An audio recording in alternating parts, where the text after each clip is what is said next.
इस पर वो इजहार ख्याल फरमाएं। बिस्मिल्लाहिर्रहमानिर्रहीम। ये यंग डॉटर्स एसोसिएशन के हमारे ये पाकिस्तान के भी सरबराह और पंजाब के भी और मुख्तलिफ़ इदारों से ताल्लुक़ रखने वाले ये यंग डॉक्टर्स यहाँ तशरीफ़ लाए हैं। मैंने मंसूरा में जमात इस्लामी के हेडक्वार्टर में वेलकम करता हूँ और इनसे हमारी बहुत तफसीली बात हुई है। ऐसे वक्त में हम यहाँ पर इस वक्त बात कर रहे हैं कि जब पूरे पाकिस्तान में अवाम अपने बुनियादी मसलों पर एहतजाज कर रहे हैं। आज आपको मालूम है जमात इस्लामी ने एहतजाज की कॉल दी हुई है किस मसले पर? लोड शेडिंग, बिजली के बिलों पर जो कि बम बनकर गिर रहे हैं लोगों के, उसके ख़िलाफ़ और इस ज़ालिमाना टैक्स के निज़ाम के ख़िलाफ़ जो हुकूमत ने IMF के कहने पर मुसल्लत किया है। ज़ाहिर है कि डॉक्टर्स भी उन्हीं सैलरीड अफराद में से हैं कि जिनसे टैक्स काट लिया जाएगा और जो बड़े बड़े जागीरदार और बड़े बड़े वडेरे वो गवर्नमेंट्स का हिस्सा बनते हैं और वो अपनी बड़ी बड़ी जागीरों पर टैक्स नहीं लगने देते। तो पहले तो ये है कि पाकिस्तान इसका मुतहम्मिल नहीं हो सकता कि मज़ीद अवाम के ऊपर बोझ पड़े, उनको बुनियादी सहूलतों से महरूम किया जाए। लिहाजा हमारा आज का एहतजाज जो सैकड़ों मकामात पर बैक वक्त इस वक्त पाकिस्तान भर में एहतजाज हो रहा है, ये हुकूमत के लिए, उसकी आँखें खोलने के लिए है कि वो होश के नाखून लें, अवाम को टैक्सों के बोझ तले मत दबाएँ। जब हम 2800 अरब रुपए कैपेसिटी चार्जेस के नाम पर पाकिस्तानी कौम अदा कर रही है, जो बिजली बन भी नहीं रही और बने तो इस्तेमाल नहीं हो रही, तो फिर लोड शेडिंग क्यों हो रही है? ये उस रिजीम से हमारा सवाल है जो मुसलसल इक़्तिदार में मौजूद है, जिन्होंने मुआहदे किए हैं नाजायज़ और जिन्होंने पाकिस्तान को इस तरह से बर्बाद किया है। अब जो मसला इस पूरे हेल्थ सेक्टर का है, जिस शोबे को देखें उसमें लगता है कि गवर्नेंस नाम की कोई चीज़ मौजूद ही नहीं है। झूठा तासुर बनाया जाता है, दौरे किए जाते हैं और ये इम्प्रेशन बनाया जाता है कि बस शहद की नहरें जो हैं वो इन्होंने चला दी हैं, रवां हो रही हैं और लोगों को बड़े फ़ायदे हो रहे हैं। लेकिन पता ये चलता है कि हस्पतालों की हालत बुरी है। अब 80-90 अरब रुपए से रिवैम्पिंग के नाम पर जिन जिन अस्पतालों में रिवैम्पिंग हो रही है, कोई 3 मंजिला इमारत गिर गई है, किसी की जो है वो कोई हॉल गिर गया है। और ये जो साहिवाल का वाक़या हुआ है, इसकी अगर इंक्वायरी की जाएगी तो पता चलेगा कि जो आदमी भी या जिस ठेकेदार को भी ये काम दिया गया, उसने पुरानी केबल्स को ही यूज़ करने की कोशिश की। और जाहिर सी बात है, सब जानते हैं इस बात को कि कागज़ों में नया केबल होगा, तो ये तो पता तो करो ना कि कौन सा सेक्रेटरी इसमें इन्वॉल्व है, कौन सा मिनिस्टर इसमें इन्वॉल्व है। और ये जो करप्शन का पूरा धंधा है, हमारे टैक्सों के पैसों से ये जो पूरी करप्शन हो रही है, इसका कौन जिम्मेदार है? और जिम्मेदार वो लोग हों और आप सीनियर प्रोफेसर्स को हथकड़ियाँ डाल दें और उनको दीवार की तरफ मुंह करके खड़ा कर दें। आपकी हैसियत क्या है? आप हैं कौन? 80 मुसल्लत होने वाले फॉर्म 47 की बुनियाद पर ये कौम के मसीहाओं की तजलील करें। पाकिस्तान के अवाम उनको ये हक़ नहीं दे सकते। और ये जो कुछ किया है इन्होंने, अल्लाह ताला भी देख रहा है, इनके सामने आएगा। और कभी कभी आता है, लेकिन ये लोग सबक नहीं सीखते। अजीब किस्म के ये लोग हैं कि जब बुरा वक्त आता है तो रोते हैं, चिल्लाते हैं, चीखते हैं, पाकिस्तान के अवाम को पुकारते हैं और फिर डील करके दोबारा से मुसल्लत हो जाते हैं। और पहले तो लोग बेवकूफ़ बन के वोट डाल दिया करते थे, अब तो इन लोगों ने वोट भी नहीं डाला, इनको ज़बरदस्ती खुद ही इनको मुसल्लत कर दिया गया है। लेकिन जो इस वक्त सूरत हाल है, अगर डॉक्टर्स यानी पाकिस्तान में इस वक्त डॉक्टर्स का शदीद यानी बहरान है, कम है डॉक्टर्स। अभी ये इन सब लोगों ने हमें एक डेटा दिया है कि 10,000 अफराद पर एक डॉक्टर बनता है, सही है। जबकि जाहिर है कि और हमारे पास हॉस्पिटल्स की कमी है। एक बेड पर यानी 50 बेड का हॉस्पिटल है तो उस वक्त जो है 150 पेशेंट होते हैं, कहाँ से ये देखभाल करेंगे? और मैं इस बात को जानता हूँ कि अवाम में भी चूँकि शऊर नहीं होता, तो इंतज़ामिया जिसका काम ये होता है कि लोगों को हैंडल करे, तो जब कोई पेशेंट प्रॉब्लम में आता है, कोई नेग्लिजेंस होती है, जब ओवर ऑक्युपाइड होता है, तो सारा का सारा मलबा डॉक्टर के ऊपर पड़ता है और इंतज़ामिया बीच से हट जाती है। ये ख़ास ट्रेंड है, हम देखते हैं पूरे पाकिस्तान में ही चलता है। तो हमें भी मालूम है डॉक्टर्स के भी बहुत सारे इश्यूज़ हैं। हमने इनसे बात की है कि अपने आप को भी बहुत बेहतर बनाने की ज़रूरत है और इस तरह से ज़रूरत है ताकि एक रोल मॉडल बने। आपकी तरफ लोग देखते हैं, डॉक्टर अब भी वो शोबा है, वो प्रोफेशन है कि जिसकी तरफ लोग एहतराम से देखते हैं। लोग अपना सब कुछ दुख दर्द जो है वो जाकर डॉक्टर के सामने रख देते हैं।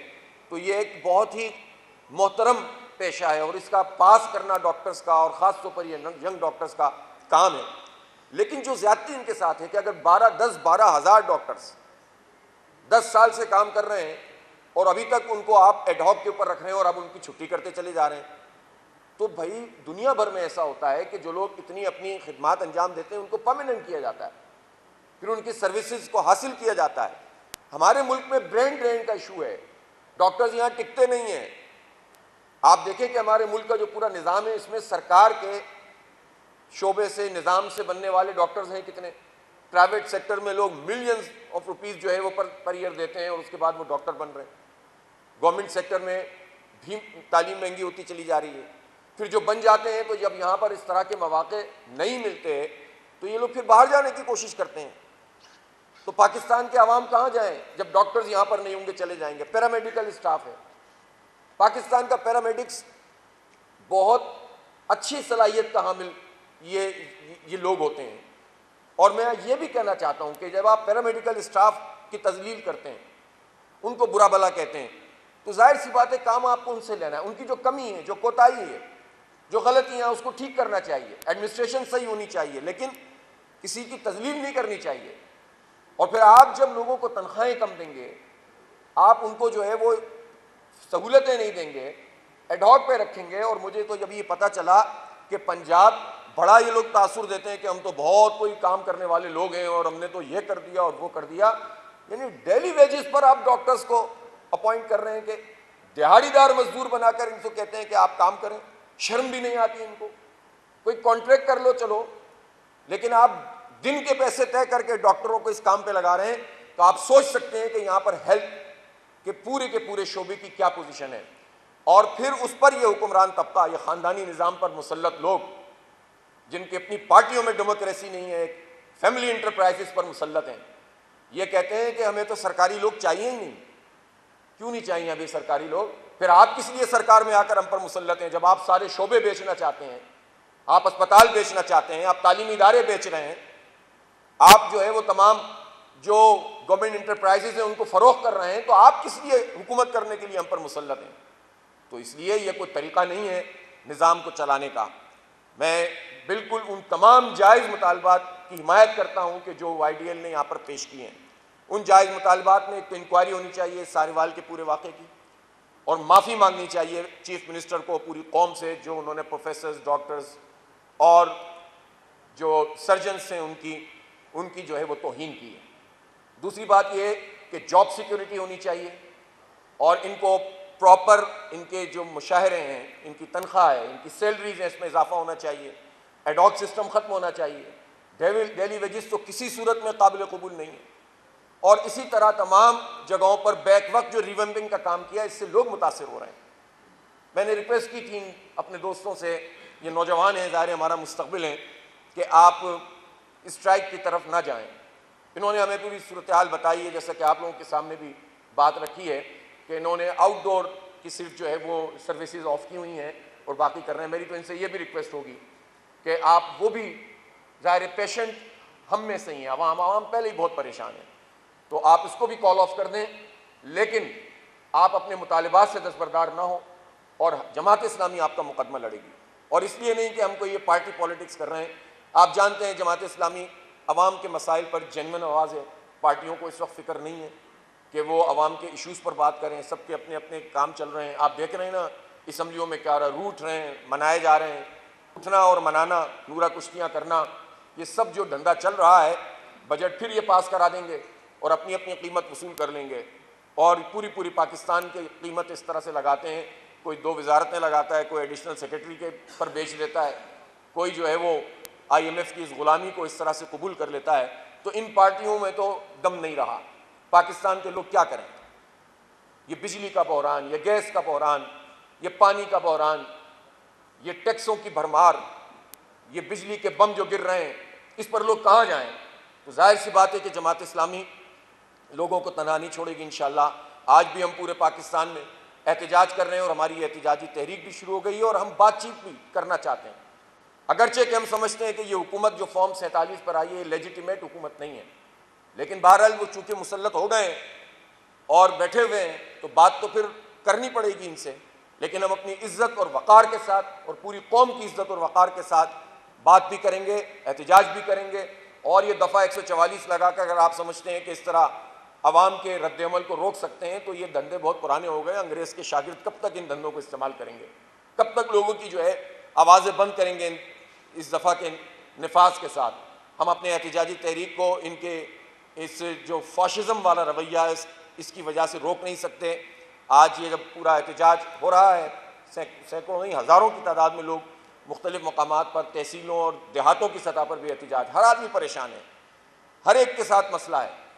तो हम ये अपनी इस पूरी तहरीक को लेकर चलेंगे और मैं इससे इत्तेफाक करता हूँ जमात इस्लामी के कौमी एजेंडे में तालीम भी और सेहत भी बहुत बुनियादी हैसियत रखता है। हमने पिछले दिनों उसको पेश भी किया है और हमारी जो पूरा आइंदा की मास मोबिलाइजेशन कैंपेन है वो इसी एजेंडे के तहत है। और इसी एजेंडे को सामने रख के हम ख़ास तौर पर नौजवानों को इनवाइट करेंगे कि वो हमारी इस स्ट्रगल में हमारा मेंबर बनकर हमारा साथ दें और अनकरीब ये मेंबरशिप ड्राइव भी शुरू हो जाएगी। आप सब लोगों की तशरीफ़ आवरी का शुक्रिया। गवर्नमेंट को चाहिए कि संजीदगी से मुज़ाकरात करें। ये कोई ऐसी बात नहीं है, ये पेशेंट्स का मसला है, ये डॉक्टर्स का मसला है, ये पैरामेडिकल स्टाफ का मसला है, ये पूरे हेल्थ सेक्टर का मामला है। इसको अपनी ज़ाती अना की भेंट ना चढ़ाया जाए बल्कि संजीदगी के साथ इन मसाइल को हल किया जाए। बहुत शुक्रिया।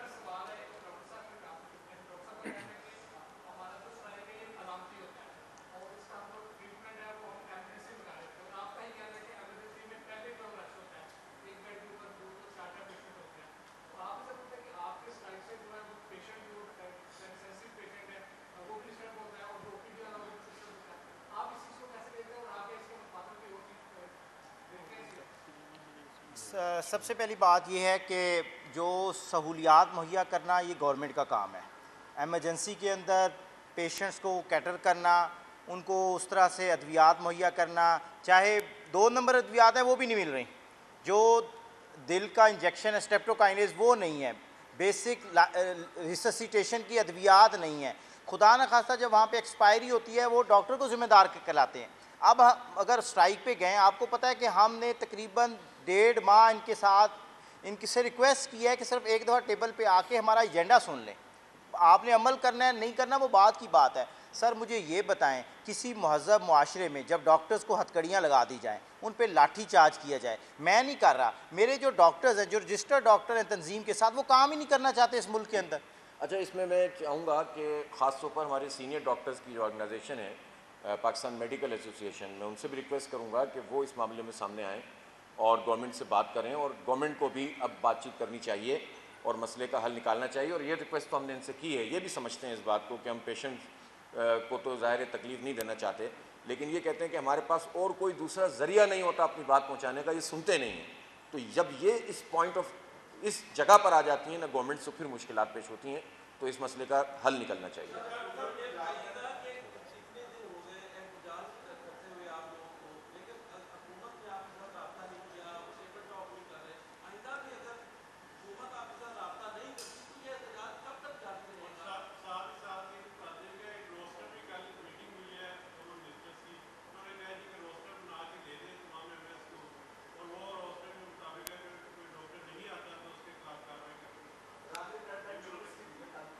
अच्छा, सबसे पहली बात यह है कि एज आ प्रेसिडेंट वाईडी पंजाब मैं गवर्नमेंट की इस डेडलाइन को फुट पे रखता हूँ। हम इस किसी डेडलाइन जो गवर्नमेंट सहूलियात ही नहीं दे सकती, जो डॉक्टरों के मुतालबात ही नहीं सुन सकती, जो टेबल का इंतज़ाम ही नहीं कर सकती, जो जमहूरी रवैये पे आती नहीं है। अब ये है कि दोनों मिनिस्टर्स के अंदर भी इख्तिलाफ है। एक मिनिस्टर साहब कहते हैं मुज़ाकरात करने चाहिए, एक मिनिस्टर साहब कहते हैं नहीं करने चाहिए। अब बात यह है कि जो स्पेशलाइज का महकमा है सलमान रफ़ीक साहब के पास है, लेकिन जो दूसरे महकमे के वज़ीर हैं वो कहते हैं हमने मुज़ाकरात नहीं करने। मुज़ाकरात मेरे ख्याल में मरीम नवाज़ को स्टार्ट करने चाहिए, उनके जाने से ये मसला पैदा हुआ है और उनके जो वज़रा हैं वो मामलात को ख़राब कर रहे हैं और खुदा न खास्ता मामलात इस हद तक ख़राब हो गए कि आप ये डेडलॉक की कैफियत अभी आउटडोर तक है। अगर इंडोर क्रिटिकल केयर और एमरजेंसीज अगर ये कोई कल या परसों जिस तरह ये डेडलाइन दे रहे हैं, जिस तरह ये पुलिस डिप्यूट कर रहे हैं और उसके बाद डॉक्टर्स को फ़ोन करके ये तड़ियाँ लगा रहे हैं कि आपकी ट्रेनिंग कैंसिल कर देंगे, आप हाउस जॉब के सर्टिफिकेट नहीं देंगे, ये वो तरीके हैं जो शहबाज शरीफ ने भी अपने दौरे हुकूमत में अपनाए थे। नून लीग हमेशा से इन ओछे हथकंडों से करती है कि आप लोगों को गर्ब्यान से पकड़ा जाएगा। हम कमज़ोर लोग हैं, हम किसी चीज़ में नहीं आते, लेकिन बातचीत तो करें। ठीक है, देखें ये बिल्कुल सही बात है। ये जो धमकियां देकर और बिल्कुल इस तरह से कि जैसे ये सब लोग जो है ना वो कोई डाकू हैं, लुटेरे हैं, और उनसे इस तरह से ट्रीट करना ये मुनासिब बात नहीं है। होश के नाखुन लें, तरीके से बात करें और मसले को रिजॉल्व करें। मसाइल रिजॉल्व होने चाहिए ना। अगर तो इनकी ज़ात की वजह से ये कोई बात कर रहे हैं तो बता दे गवर्नमेंट के यार ये अपने लिए सौदेबाजी कर रहे हैं हमसे। लेकिन अगर ये इस मसले पर बात कर रहे हैं जिसके नतीजे में पूरी मुल्क कौम का फ़ायदा है तो उनसे बातचीत करनी चाहिए ना, बजाय इसके कि धमकियाँ लगाएं आप। तो ये तर्ज हुक्मरानी दुरुस्त नहीं है। मैं एक मरतबा फिर ये कह रहा हूँ।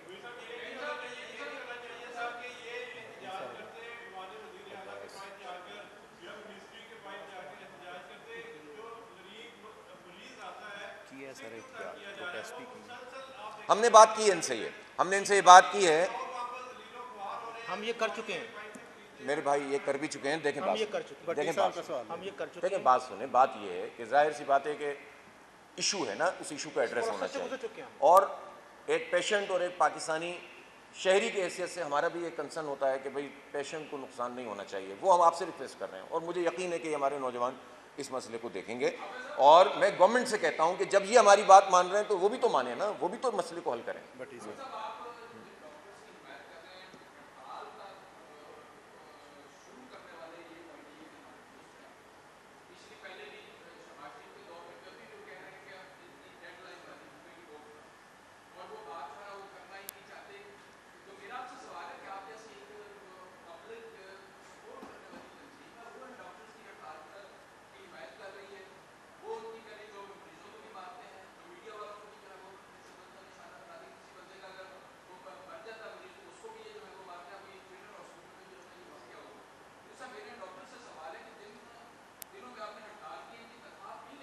अच्छा देखें, ये इम्प्रेशन ना देखें भट्टी साहब, मैं आपसे एक अर्ज़ करना चाहता हूँ, ये इम्प्रेशन गवर्नमेंट का इम्प्रेशन है कि कोई अपने हक के लिए आवाज़ बुलंद करे उसे डाकू करार दे दो, उसे चोर बना दो।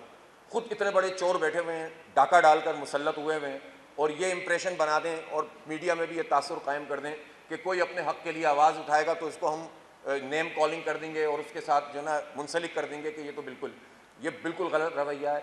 इनकी किसी गलती को मैं नहीं कहता कि ये जो है वो सही है। अगर इनकी गलती है तो मैं इनके सामने कह रहा हूँ, मीडिया के सामने कह रहा हूँ कि नहीं होनी चाहिए।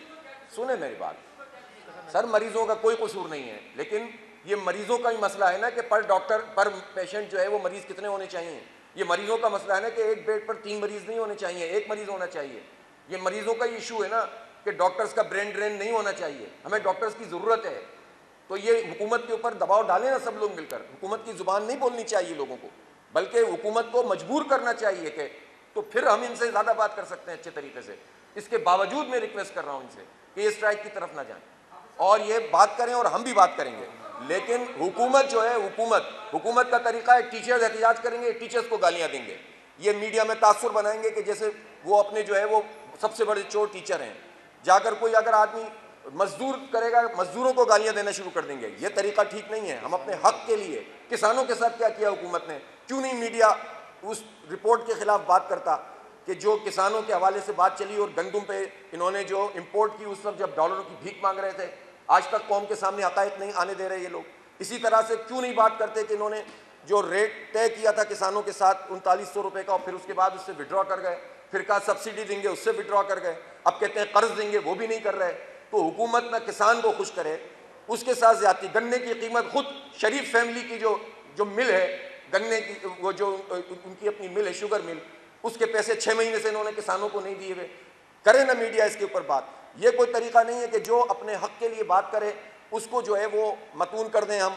हाँ, गलत गलत है, सही सही है। गलत डॉक्टर करे, इंजीनियर करे, टीचर करे, वो गलत होगा। लेकिन अगर हुकूमत जिसकी सबसे बड़ी जिम्मेदारी है, जो 40 साल से हुक्मरान तबका है, ये पूरे ख़ानदान की हुकूमत मौजूद है, लूट के खा रहे हैं, बर्बाद कर दिया है पूरे पाकिस्तान को, और वो जो हैं वो इतने शरीफ बन जाएं कि वो प्रोफेसर्स को हथकड़ियाँ लगाएं और करप्शन करें और इनके खिलाफ कोई एहतजाज करे तो उसको नेम कॉलिंग कर दें, उसको बुरा भला कहें, तो ये तो नहीं चलेगा इस मुल्क में। जी,